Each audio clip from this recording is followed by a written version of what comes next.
Party MLC అయినా party MP అయినా కాంగ్రెస్ పార్టీలో ఎంత చిన్నవాడైనా పెద్దవాడైనా క్రమశిక్షణకు లోబడే ఉండాలి.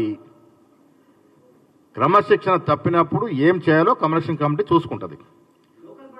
ఇప్పుడు ఒక క్లారిటీ ఇవ్వగలిగినా మేము ఈ రాష్ట్రంలో ఎవరు ఎంత జనాభాలో ఉన్నారో మీకు తెలుసు. సుప్రీంకోర్టు రూలింగ్ ఉన్న మాట ఏదైతే మాటలు చెప్తున్నారో బీజేపీ నాయకులు వారు ముందుకొచ్చి ఆ అంశాన్ని చేరదీయాలి కదా.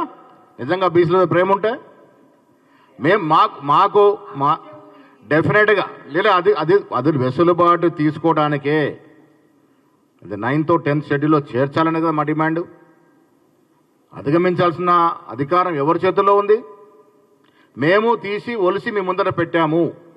ఇది రాష్ట్రం యొక్క పరిస్థితి. దీన్ని వెసులుబాటు ఇవ్వాల్సిన బాధ్యత మీకు కాదా? కాంగ్రెస్ పార్టీ కట్టుబడి ఉంది. ఎన్ని పర్యాయాలు బీసీలని పీసీసీ అధ్యక్షులుగా చేసింది. ఈ రాష్ట్ర చరిత్రలో ఉన్నటువంటి ఇప్పుడు రాజకీయ పార్టీలు వారి చరిత్ర తీయండి. ఎవరు ఎన్ని మార్లు బీసీలకు అవకాశం ఇచ్చారో మాటలు చెప్పడం కాదు, చేతల్లో చూపించాలి. ఇలా కాంగ్రెస్ పార్టీ కమిట్మెంట్ ఉంది కాబట్టి నాలాంటి బీసీ వాడు పీసీ ప్రెసిడెంట్ అవ్వగలిగినాడు. ఇలా కమిట్మెంట్ ఉంది కాబట్టి బీసీలకి మంత్రి పదవులు ఇవ్వగలని ఇంకా ఇవ్వబోతా ఉన్నాం.